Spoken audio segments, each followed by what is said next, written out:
है दुनिया के सबसे बड़े news channel the voice of truth. G20 के कुछ अपडेट्स देख लेते हैं। भारत मंडपम सजकर पूरी तरह तैयार हो गया और आज दुनिया की सारी महाशक्तियां एक ही मंच पर शामिल होगी। देश के अलग अलग हिस्सों से कलाकार परफॉर्म भी करेंगे। G20 के मेहमानों का स्वागत करने के लिए artificial intelligence anchor AI anchor, जिसका नाम है आस्क गीता, उससे कुछ भी सवाल पूछेंगे तो वो जवाब देगी। भारत की टेक्नोलॉजी का प्रदर्शन प्रेजेंटेशन करेगी और भारत के 5000 सालों के पुराने इतिहास को भी G20 समिट में दिखाया गया, जिसकी कुछ तस्वीरें वगैरह भी आप देख सकते हैं। और वहीं G20 समिट के लिए दुनिया के ज्यादातर देशों के राष्ट्राध्यक्ष दिल्ली पहुंच चुके हैं। 2 दिन में 15 लीडर से मिलेंगे प्रधानमंत्री नरेंद्र मोदी। बांग्लादेश और मॉरिशस के प्रधानमंत्रियों से बातचीत भी हुई। पीएम मोदी ने कहा कि G20 summit human centric inclusive development को आगे ले जाएगी। उन्होंने भरोसा जताते हुए कहा, दुनिया में शांति के लिए हम सभी मिलकर काम करेंगे। ये देखिए G20 समिट की कुछ तस्वीरें। बांग्लादेश की प्रधानमंत्री शेख हसीना के साथ पीएम मोदी ने बातचीत की। कई अहम मुद्दों पर चर्चा हुई। ये दुनिया के कई बड़े दिग्गज नेताओं के साथ वित्त मंत्री निर्मला सीतारमण ने भी हाथ से हाथ मिलाकर संगठन दिखाते हुए तस्वीरें खींची।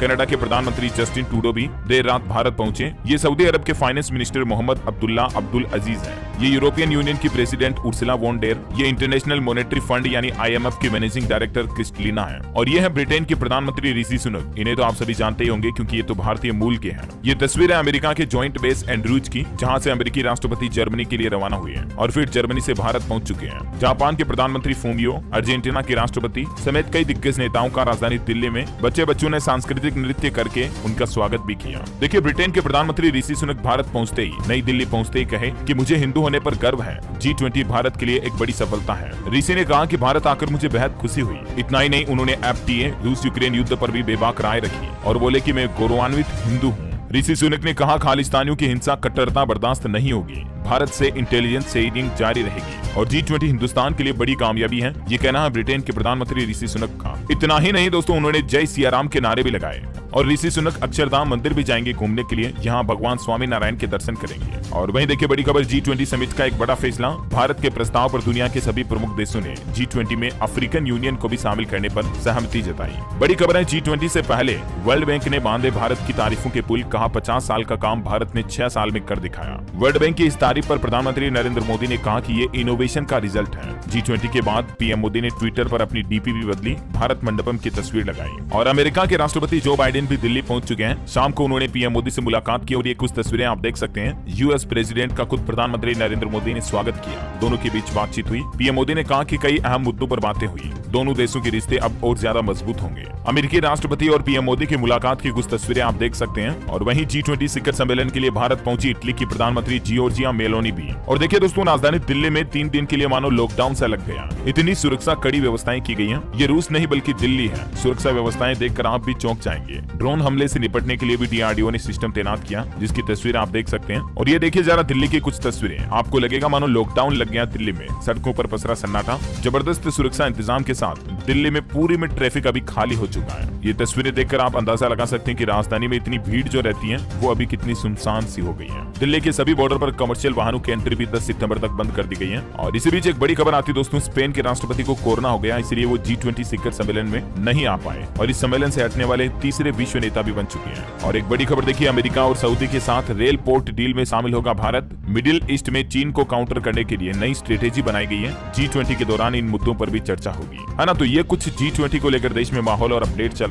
मैंने आपको इससे जुड़े सारे अपडेट एक साथ बता दिए। चलिए अब अपना आगे बढ़ते हैं आज की महत्वपूर्ण काम की बड़ी खबरों की तरफ। देखिए भारत के लिए एक आंकड़ा आ रहा, रिपोर्ट सामने आ रही कि दुनिया में सबसे ज्यादा मोबाइल फोन सब्सक्राइबर जोड़ने वाला देश बन गया हमारा भारत। जून महीने में 70 लाख नए ग्राहक जोड़े, जो कि दुनिया में सबसे ज्यादा है। और 5G यूजर्स की संख्या में भी 17.5 करोड़ की बढ़ोतरी हुई है हमारे देश में, है ना। और अगली बड़ी खबर देखिए, दुनिया में फिर से बढ़ने लगा कोरोना से मौतों का आंकड़ा, जिसमें एशिया मिडिल ईस्ट के देश सबसे आगे हैं। WHO ने दुनिया के देशों से डेटा भी मांगा है। वर्ल्ड हेल्थ ऑर्गेनाइजेशन ने इसके लिए दुनिया के सभी देशों से कोविड-19 से जुड़ा पूरा डेटा शेयर करने की अपील की है ना। और अगली बड़ी खबर देखिए, अब आर्टिफिशियल इंटेलिजेंस के क्षेत्र में भी रिलायंस की नजर। रिलायंस और एनवीडिया कंपनी ने हाथ मिलाया है। भारत में ये मिलकर AI सुपर कंप्यूटर बनाएंगे। एनवीडिया का नाम आपने जरूर सुना होगा, ये ग्राफिक्स कार्ड बनाने वाली कंपनी है और भी कई टेक्नोलॉजी कंपोनेंट्स बनाती है। अब रिलायंस कंपनी के साथ मिलकर दोनों ने पार्टनरशिप की है। दोनों कंपनियां मिलकर भारत में AI इंफ्रास्ट्रक्चर को डेवलप करेगी, है ना। और बड़ी खबर देखिए, लगातार कम हो रहे विदेशी मुद्रा भंडार पर लगेगा ब्रेक। 1 सितंबर को समाप्त सप्ताह में $4.03 बिलियन बढ़ा रिजर्व है। ये रिपोर्ट सामने आ रही, ज्यादा जानकारी आप देख सकते हैं। अच्छा, अगली बड़ी खबर देखिए, सॉवरेन गोल्ड बॉन्ड स्कीम का सरकार ने अगला चरण शुरू करने की घोषणा कर दी है और इस बार के लिए आरबीआई ने प्रति ग्राम सोने का रेट 5,923 रुपए तय किया है। आप अपने मोबाइल फोन से ही डिजिटली तरीके से भी गोल्ड में निवेश कर सकते हैं इस सॉवरेन गोल्ड बॉन्ड स्कीम के जरिए। इस योजना का अगला चरण 11 सितंबर को खुलेगा, जिसमें आप 15 सितंबर तक के लिए निवेश कर पाएंगे, ठीक है ना। और वहीं सोने को लेकर एक और बड़ा फैसला देखिए, सरकार का गोल्ड हॉलमार्क को लेकर बड़ा अपडेट आ गया। अब देश के 55 नए जिलों में आभूषणों की हॉलमार्किंग अनिवार्य होगी। सोने के आभूषणों और कलाकृतियों की अनिवार्य हॉलमार्किंग का ये तीसरा चरण देश के 16 राज्यों और एक केंद्र शासित प्रदेश के 55 जिलों में और लागू हो गया। वर्तमान में अभी हमारे देश में 343 जिलों में हॉलमार्किंग को अनिवार्य किया जा चुका है और अब इसका तीसरा चरण जो शुरू हो रहा है, इसमें कई और राज्यों के कई जिलों को शामिल किया गया। लगभग 55 डिस्ट्रिक्ट हैं और इसमें कौन कौन से राज्यों के कौन कौन जिले हैं, जिसकी डिटेल भी आप स्क्रीन पर देख सकते हैं, ठीक है ना। चलिए अगली बड़ी खबर देखिए दोस्तों, जेट इंजन बनाने वाला 5वां देश होगा भारत। वायुसेना और नेवी को मिलेगी नई ताकत। ताजा जानकारी के मुताबिक दोस्तों, अमेरिका के राष्ट्रपति जो बाइडेन और प्रधानमंत्री नरेंद्र मोदी के बीच प्रमुख रूप से जीई के जेट इंजन लाइसेंस के मुद्दे पर आज चर्चा होगी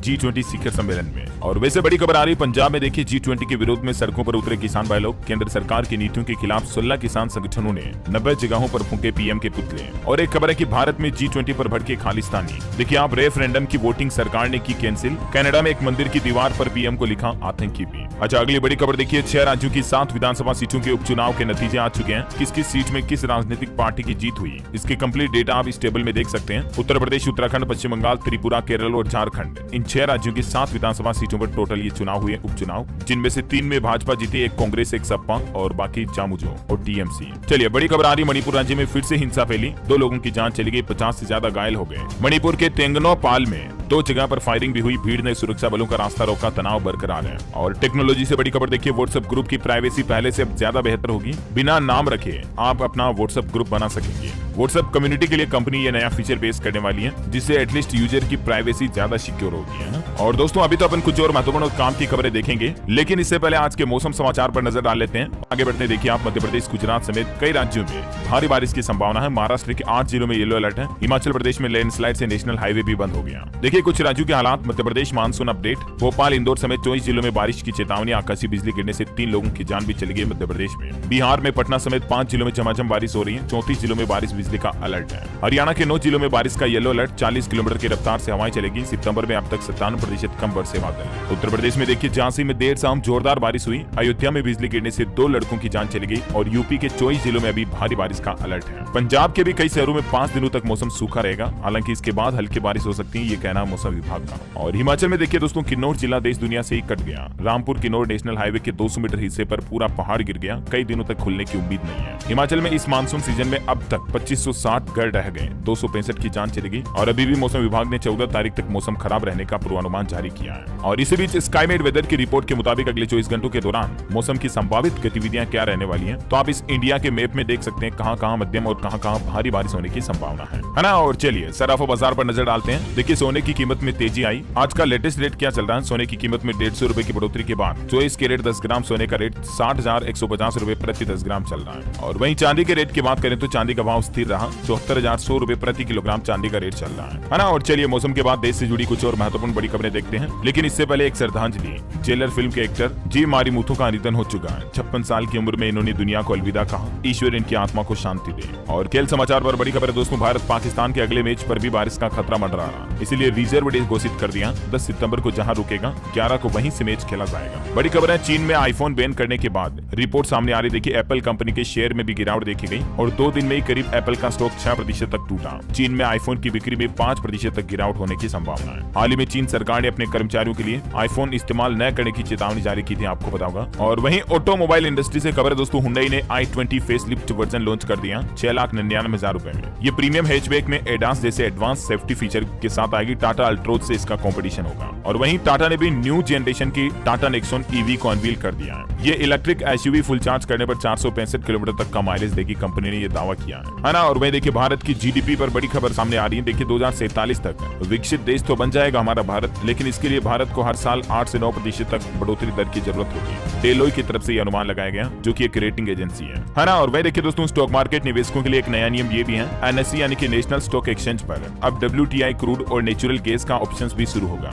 सेबी की तरफ से भी इसको मंजूरी मिल चुकी है। और वैसे स्टॉक मार्केट से ये कंपनी बाहर होने वाली है। निवेशकों में हाहाकार समझ गया। 6 महीनों में इस कंपनी के स्टॉक ने 42% तक का रिटर्न दिया, लेकिन ये कंपनी अब स्टॉक मार्केट से डीलिस्ट होगी। और वो कंपनी है श्रेयस शिपिंग एंड लॉजिस्टिक्स। इसको स्टॉक मार्केट से डीलिस्टिंग के लिए एनएसई और बीएसई से भी मंजूरी मिल गई है। डीलिस्टिंग के दौरान 338 रुपए प्रति शेयर की कीमत पर कंपनी अपने निवेशकों को वापस पैसे लौटा देगी, है ना। और वहीं देखिए बड़ी खबर, ग्लोबल चाय निर्यात में भारत की हिस्सेदारी 42% से घटकर सिर्फ 12% पर आई। सरकार ने कहा क्वालिटी में सुधार पर फोकस करें। वाणिज्य मंत्रालय की तरफ से चाय के बगानों को निरीक्षण करते हुए यह आदेश जारी किया गया। और वहीं देखिए बड़ी खबर, अपकमिंग आईपीओ को लेकर निवेशकों के लिए अपडेट है। 13 सितंबर को खुलेगा आरआर केबल का आईपीओ। इसका प्राइस बैंड 983 से 1035 रुपए प्रति शेयर तय किया गया, काफी कॉस्टली है। और वहीं देखिए बड़ी खबर, बैंकों में एडिशनल कैश रिजर्व का नियम वापस लेगा आरबीआई। 2000 के नोटों को सर्कुलेशन से हटाने के बाद ये नियम लागू किया था, लेकिन अब रिजर्व बैंक ऑफ इंडिया की तरफ से आईसीआरआर को चरणबद्ध तरीके से वापस हटाने का फैसला किया गया,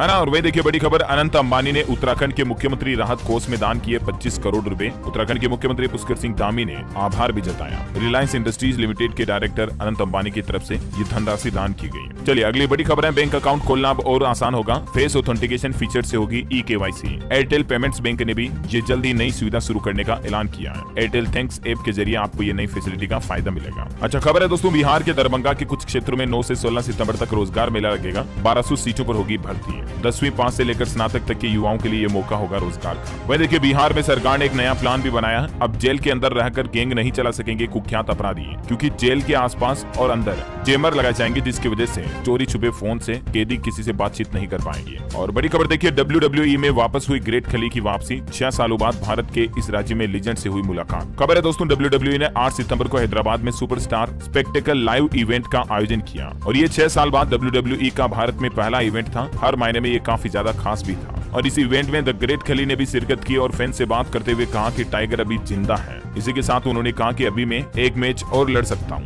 है ना। और मैं देखिए बड़ी खबर, उत्तर प्रदेश के वाराणसी में ज्ञानव्यापी सर्वे मामले को लेकर कोर्ट ने एएसआई को 4 सप्ताह का और समय दिया। 6 अक्टूबर तक अब रिपोर्ट सौंपनी होगी। 35वें दिन मस्जिद कमेटी ने टीम को रोका था, लेकिन अब कोर्ट का आदेश वापस जारी हो चुका है ना। और वही खबर देखिए, मध्य प्रदेश में आम आदमी पार्टी ने जारी की प्रत्याशियों की लिस्ट। 10 नामों का ऐलान किया। वो कौन कौन से नाम है? एमपी में आम आदमी पार्टी चुनाव लड़ने जा रही, जिनकी लिस्ट भी आप स्क्रीन पर देख सकते हैं। और वैसे मध्य प्रदेश के मुख्यमंत्री शिवराज सिंह चौहान की कैबिनेट बैठक भी होगी आज। सरकार मॉब लिंचिंग पीड़ित प्रतिकार स्कीम 2023 लाने का विचार कर रही है। पीड़ितों को आर्थिक सहायता राशि भी दी जाएगी, है ना। और अगली बड़ी खबर देखिए, हरियाणा को मिली 608 नई दुर्गा शक्ति। पीएचडी, बीटेक, एमटेक, एमबीए तक की शिक्षा शामिल। पासिंग आउट परेड में ये 608 दुर्गा शक्ति सिपाहियों की तस्वीरें आप देख सकते हैं स्क्रीन पर। हिसार की निशा बनी टॉपर। डीजीपी ने ली परेड की सलामी दी। और हरियाणा के सीएमओ की भी जिम्मेदारी अब बढ़ गई है। फीडबैक आउटरीच को कोऑर्डिनेटर बनाए, फील्ड में जाकर योजनाओं की जानकारी लेंगे। हरियाणा के मुख्यमंत्री मनोहर लाल खट्टर सरकार की तरफ से आदेश जारी करते हुए अधिकारियों की जिम्मेदारी बढ़ा दी गई है। उन्हें फीडबैक व आउटरीच कोऑर्डिनेटर बनाया गया है, जिसके चलते अब वो ऑफिस में बैठकर नहीं बल्कि फील्ड में जाकर सरकारी योजनाओं का फीडबैक लेंगे, जांच पड़ताल करेंगे कि क्या वाकई में योजनाओं का फायदा लोगों को मिल रहा है या नहीं, है ना। और बड़ी खबर देखिए, हरियाणा में डायल 112 पर होगा रजिस्ट्रेशन।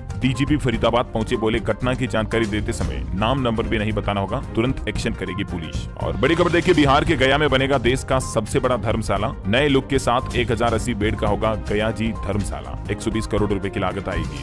इसका शिलान्यास भी हो चुका और जल्द ही निर्माण कार्य शुरू हो जाएगा, है ना। और बड़ी खबर है, उत्तर प्रदेश में देखिए 1 नवंबर से 42 धान क्रय केंद्रों पर खरीदारी शुरू हो जाएगी। किसान भाई लोगों के हित में योगी सरकार की तरफ से यह बड़ा फैसला लिया गया। 438 किसानों ने अब तक पंजीकरण भी करा लिया। 48 घंटे के अंदर किसानों के खातों में एमएसपी खरीद की भुगतान राशि जमा हो जाएगी। और वही देखिए, आगरा पुलिस भी अब और हाईटेक हुई। मोबाइल ऐप के जरिए मॉनिटरिंग होगी। डीडीएमसी ऐप से होगी लोकेशन ट्रेस। टाइम और निर्धारित पॉइंट न मिलने पर अनुपस्थिति भी लगेगी। और वही देखिए बड़ी खबर, छत्तीसगढ़ के मुख्यमंत्री भूपेश बघेल बोले प्रति एकड़ 20 क्विंटल धान खरीदेंगे। सेंट्रल पूल में चावल कटौती पर कहा कि केंद्र सरकार चावल ले या न ले फर्क नहीं पड़ता, लेकिन छत्तीसगढ़ के सीएम भूपेश बघेल ने किसानों के लिए ये घोषणा कर दी है। और वही खबर है दोस्तों, हरियाणा के देखिए गुरुग्राम में कंपनियों को वर्क फ्रॉम होम के निर्देश दिए गए। दिल्ली में G20 मीटिंग की वजह से ये फैसला लिया गया। फरीदाबाद में मेट्रो से जाने की सलाह भी दी गई। और बड़ी खबर देखिए, पंजाब के मुख्यमंत्री भगवंत मान ने राज्य के पटवारियों को बड़ा तोहफा दिया। अब ट्रेनिंग के लिए 3 गुना ज्यादा मिलेगा भत्ता। जो ट्रेनी पटवारी है उनकी बल्ले बल्ले हो गई। अब उनको 18,000 रुपए हर महीने दिए जाएंगे, जबकि पहले पहले ये धनराशि सिर्फ 5,000 रुपए हर महीने थी, इसको बढ़ाकर 18,000 रुपए हर महीने करने की घोषणा कर दी है पंजाब की भगवंत मान सरकार ने।